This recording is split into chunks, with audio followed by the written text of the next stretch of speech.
Hello students, आज हम फिर आपके साथ हैं 11th अकाउंटिंग इक्वेशन के साथ। आज की वीडियो में हम सिर्फ आपको अकाउंटिंग इक्वेशंस समझाएंगे, उसके बारे में बताएंगे। ठीक है। लास्ट वीडियो में हमने आपको डेबिट और क्रेडिट के रूल्स बताए थे, थोड़ी सी अकाउंटिंग एंट्रीज के बारे में बताया था, है ना। और इस वाले वीडियो में हम आपको अकाउंटिंग इक्वेशन बता देंगे। क्लियर। तो पहले ये जो नोट्स हमने लिखे हुए हैं, ये नोट्स आप अच्छे से पहले इसको एक बार हम दिखा देते हैं कि क्या है, उसके बाद हम इसको क्लियर करना स्टार्ट करेंगे, समझाना शुरू कर देंगे। ठीक है। Now look at this accounting equation. Types of transactions ये हमने डिवाइड किया हुआ है। ओके, इतना क्लियर। उसके बाद हम आगे चलते हैं। आज हम आपको टिकट फॉर्म में भी देंगे, ये रूल्स हम देंगे आपको टिकट फॉर्म में, ये हम वीडियो के लास्ट में दे देंगे आपको। Okay, now let's start. Accounting equation आ जाता है। ठीक है। देन अकाउंटिंग इक्वेशन होता क्या है, मेन ये आ जाता है। वो मतलब ये कोई ऐसी स्पेशल चीज़ नहीं है समझने की। और क्या होता है कि ये बेसिक समझ लीजिए रूल है आपका अकाउंट्स का, राइट। कि अकाउंटिंग इक्वेशन क्या चीज़ होती है। बहुत मतलब बच्चे घबरा जाते हैं, पता नहीं क्या है इतना टिपिकल जैसा। ऐसा इसमें कुछ भी नहीं है। हमने लास्ट वीडियो में भी आपको क्लियर किया था, हमने एक बैलेंस शीट बनाई थी और फिर से इस वीडियो में हमने एक बैलेंस शीट आपके सामने बनाई है। Accounting equation means balance sheet equation, इसका अपर नेम भी हम कह सकते हैं इसको, है ना। Accounting equation balance sheet equation भी कहते हैं।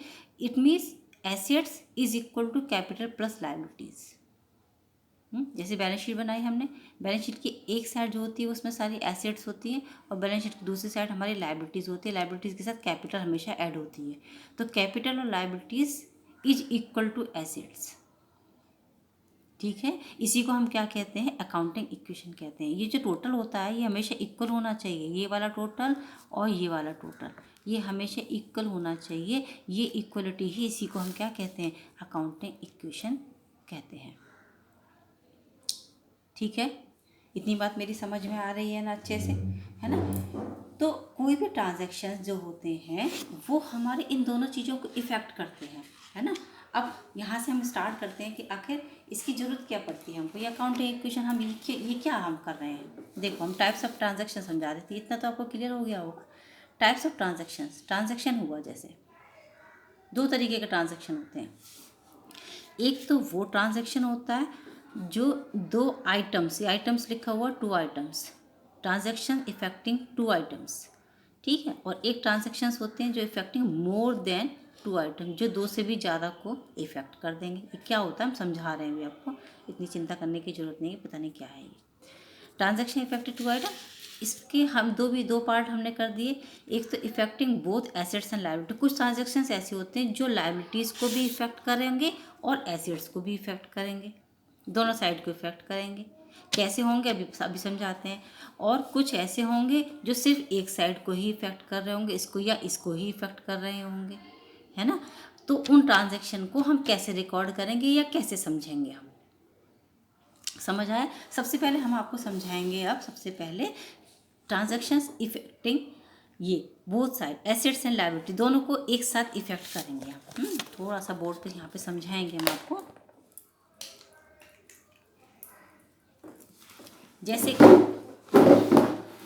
स्टार्टेड, बिजनेस स्टार्ट हुआ, बिजनेस स्टार्ट हुआ विथ कैश 5 लाख से। ठीक है, 5 लाख से बिजनेस स्टार्ट हुआ है हमारा। क्लियर। 5 लाख से बिजनेस स्टार्ट हुआ, इसका मतलब हमारे पास हमारे बिजनेस में कैश आया 5000 रुपीज़ का। तो ये हमारी कैपिटल भी तो बन गई। ठीक है, कैपिटल बन गई। इसका मतलब कैपिटल पे भी इफेक्ट आया और कैश पे भी इफेक्ट आ गया। इसका मतलब बैलेंस शीट के दोनों साइड लायबिलिटीज़ में भी आ गया और एसेट्स पे भी आ गया। ठीक है। तो लायबिलिटीज़ और एसेट दोनों के दोनों को हम क्या कर देंगे, ये भी प्लस कर देंगे और ये भी प्लस कर देंगे। समझ आई? इतना क्लियर हुआ? बिजनेस स्टार्ट विद कैश, ऐसी एंट्रीज, ऐसी जो चीज़ें तो दोनों को इफेक्ट कर रही है, लायबिलिटीज़ को भी इफेक्ट कर रही है, एसेट्स को भी इफेक्ट कर रही है ना। दोनों एक दूसरे के इक्वल हो गए। ये भी 5 लाख लिख दो आप और इसको भी आप 5 लाख लिख दो। ठीक है। तो ये वाले जो हमारे ट्रांजेक्शन्स होते हैं ये बोथ साइड के होते हैं, जिसमें बहुत सारी चीज़ें आ सकती है। जैसे क्रेडिट परचेज हुआ, एक और समझा देते हैं। चलो, आप कहेंगे छोटा सा समझा दिया, एक और बता देते हैं। जैसे क्रेडिट परचेज किया हमने, क्रेडिट परचेज हुआ है ना, कोई माल खरीदा है हमने 1 लाख रुपए का, है ना। तो जो हमने ये पहले भी रूल एक समझाया था कि जितना भी जो परचेजेस होती हैं उसे बिल्कुल आंख बंद करके आप इसको डेबिट कर दें। परचेजेस डेबिट हो गया और टू जिससे भी माना हमने परचेज किया है, माना टू राम से परचेज किया है, लेट सपोज एंट्री बन गई हमारी 1 लाख। ये एंट्री हमने भी सिखाया नहीं है, आप ये ना समझ रहे मैम कर क्या रही हैं। एक तो हमारा ये परचेज आ गया और ये हमारा ये भी आ गया। इसमें इफेक्ट क्या पड़ा, देखो इतना ना समझो, ये इतना सामान आया हमारे पास 1 लाख रुपए का, परचेज किया ना, गुड्स आई है ना हमारे पास, इसका मतलब हमारा स्टॉक बढ़ा है, स्टॉक हमारा प्लस हो गया 1 लाख रुपीज़ से। जब स्टॉक और क्रेडिट पे है, इसका मतलब आगे जा करके हम पेमेंट करेंगे, इसका आगे जा करके पेमेंट करेंगे, इसका मतलब ये कौन है, हमारा क्रेडिटर है। तो क्रेडिटर भी हमारा बढ़ गया 1 लाख रुपए से। क्रेडिटर्स हमारे कहाँ होते हैं बैलेंस शीट में, लायबिलिटी साइड में, देखो है क्रेडिटर्स हमारे लायबिलिटी साइड में, स्टॉक हमारा कहाँ पर है, एसेट साइड में। स्टॉक हमारा 1 लाख से बढ़ा है तो क्रेडिटर्स भी तो हमारे 1 लाख से बढ़े हैं, तो दोनों फिर इक्वल हो गए। ठीक है, दोनों इक्वल हो गए। ये होते हैं हमारे टू साइड के ट्रांजैक्शन, जो हम आपको बता रहे हैं कि ऐसे ट्रांजैक्शन दो एसेट्स पर भी और लायबिलिटीज पर भी दोनों को इफेक्ट कर देते हैं। ठीक है, चलते हैं हम आगे। अब ऐसे वाले ट्रांजैक्शन का थोड़ा सा एग्जांपल दे रहे हैं जो सिर्फ वन साइड के लिए होते हैं, जो सिर्फ वन साइड का ही इफेक्ट करेंगे।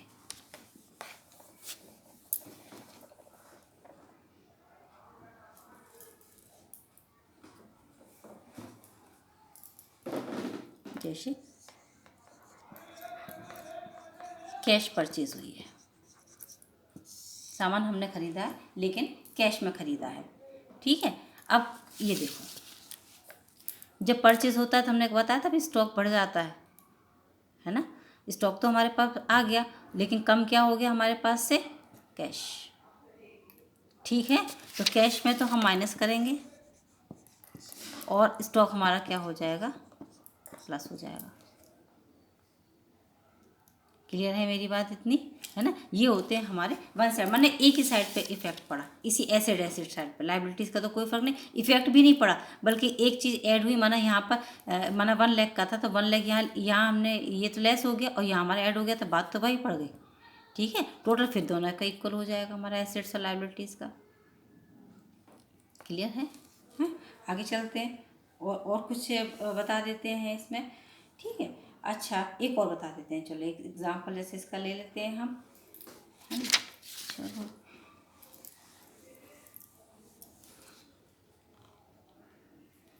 कैश रिसीव हुआ डेटर से, कैश रिसीव्ड फ्रॉम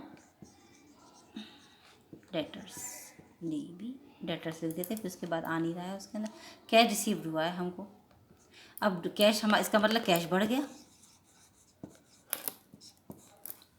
ठीक है, और डेटर्स ये हमारे कम हो गए। कैश और डेटर्स दोनों ही एक साइड ही तो होते हैं, ये कैश है और ये डेटर्स है। डेटर्स माने जो पैसे देंगे, एक ने पैसे हमको दे दिए तो यहाँ बढ़ गया, ये हमारा कम हो गया। ठीक है, बात वहीं आ गई घूम फिर के। ये होते हैं हमारे वन साइड, ये सिर्फ एक साइड को इफेक्ट कर रहे हैं, ये वो ट्रांजेक्शन्स हैं। क्लियर, अब आ जाते हैं हम ऐसे ट्रांजेक्शन्स, ये हमने लिखा हुआ है transactions affecting more than 2 items, है ना, जो 2 से ज़्यादा आइटम्स को इफेक्ट करते हैं, है ना। इसमें हम देखते हैं जैसे ना गुड्स है, हमने खरीदी थी 10,000 रुपये की और हमने अगर उसको सेल कर दिया 12,000 रुपीज़ में, है ना, तो बेच दिया गुड्स हमारा तो हमारा स्टॉक भी कम हो जाएगा, सेल हमारी बढ़ जाएगी, माने इससे हमारा कैश बढ़ जाएगा, जो प्रॉफिट है वो हमारा कैपिटल में आ जाएगा। एक हम ये पूरा आपको समझा देते हैं, नहीं तो कहेंगे पता नहीं मैम क्या बताती रहती है ना। देखो, सेल किया हमने गुड्स को, सेल्स गुड्स, है ना, हमने खरीदी थी वो कितने में, 10,000 में, और अभी हम इस टाइम पे कितने में उसको सेल कर रहे हैं, 12,000 में। सही है, इतनी बात क्लियर। तो जब हम उसको 12,000 में सेल कर रहे हैं तो इसका मतलब हमारे पास ये तो एक तो कैश आ गया 12,000 रुपये का, है ना।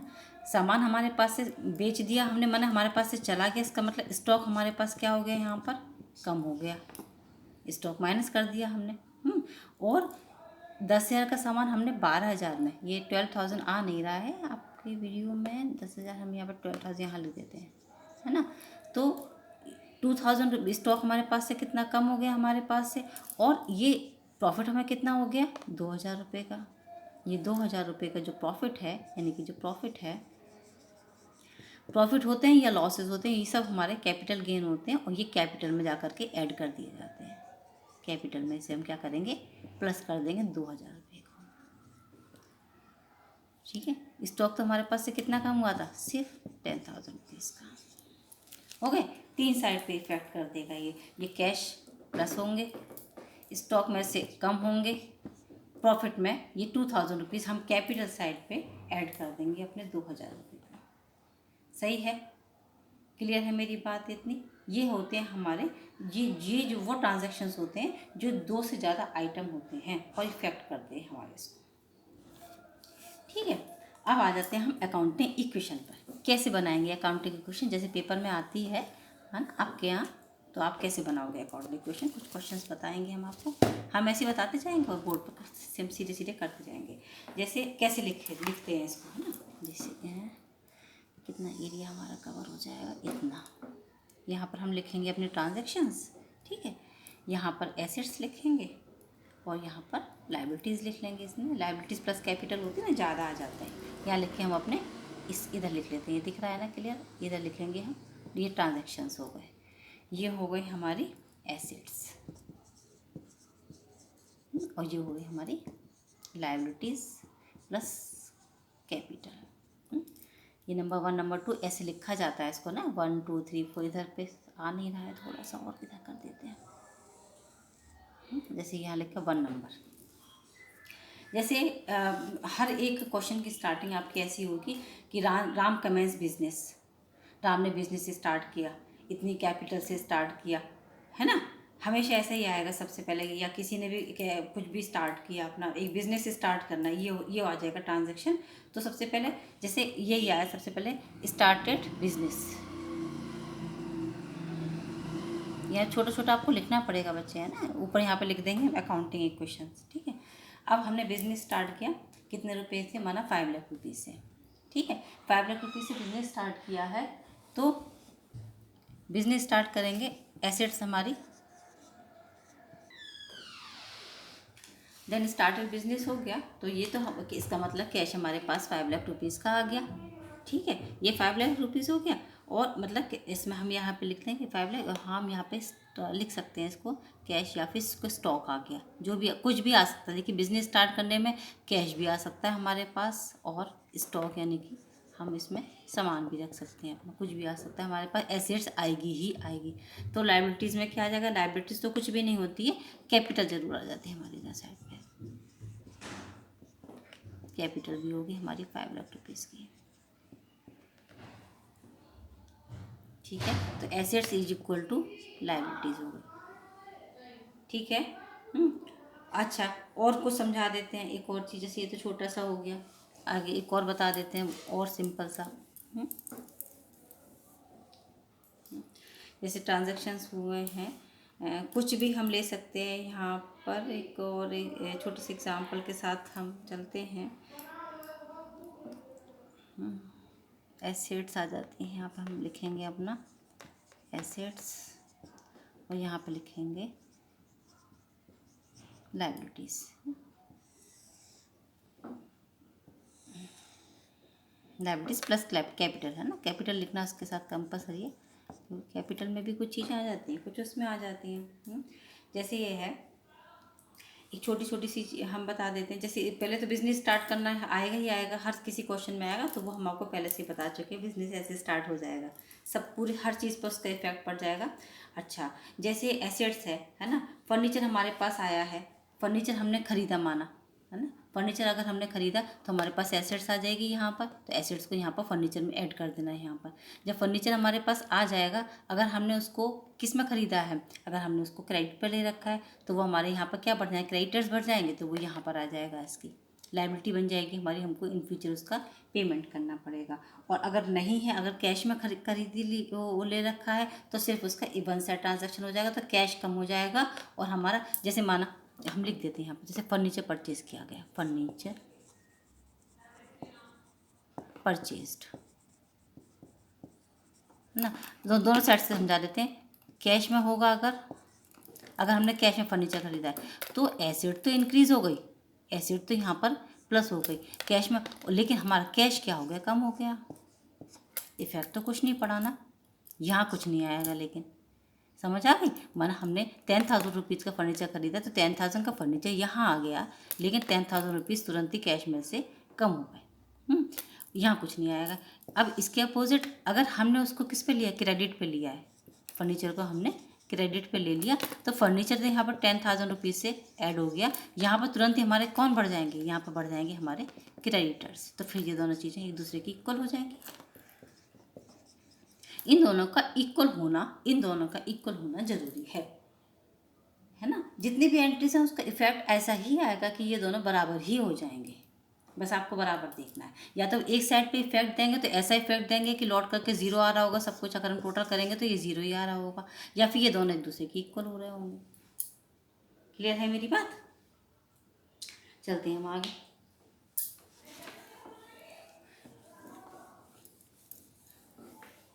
कुछ चीज़ें हम आपको बता दें, जैसे हमने नोट्स एक बहुत शॉर्ट में लिख दिए हैं हमने, वो हम आपको सारे एक एक बिल्कुल क्लियर करेंगे। ये दिख रहे हैं आपको?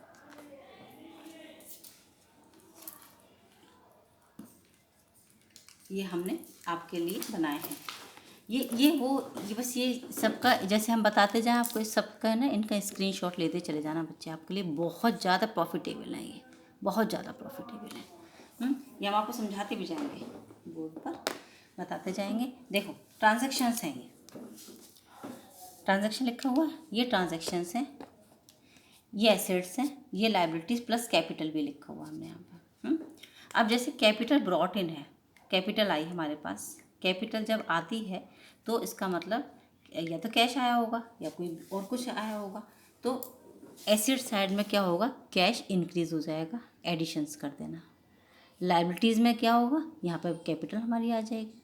हो गए दोनों चीज़ें बराबर, हो गए दोनों बराबर, ये दोनों एक दूसरे के बराबर होने चाहिए, हम ये इक्वल का मार्क लगा देते हैं।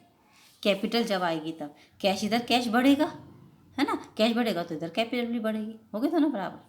चलते हैं ड्राइंग्स मतलब पैसे को निकालना, हमने बताया था पहले, 20 से पहले जब डिस्क्राइब किया था।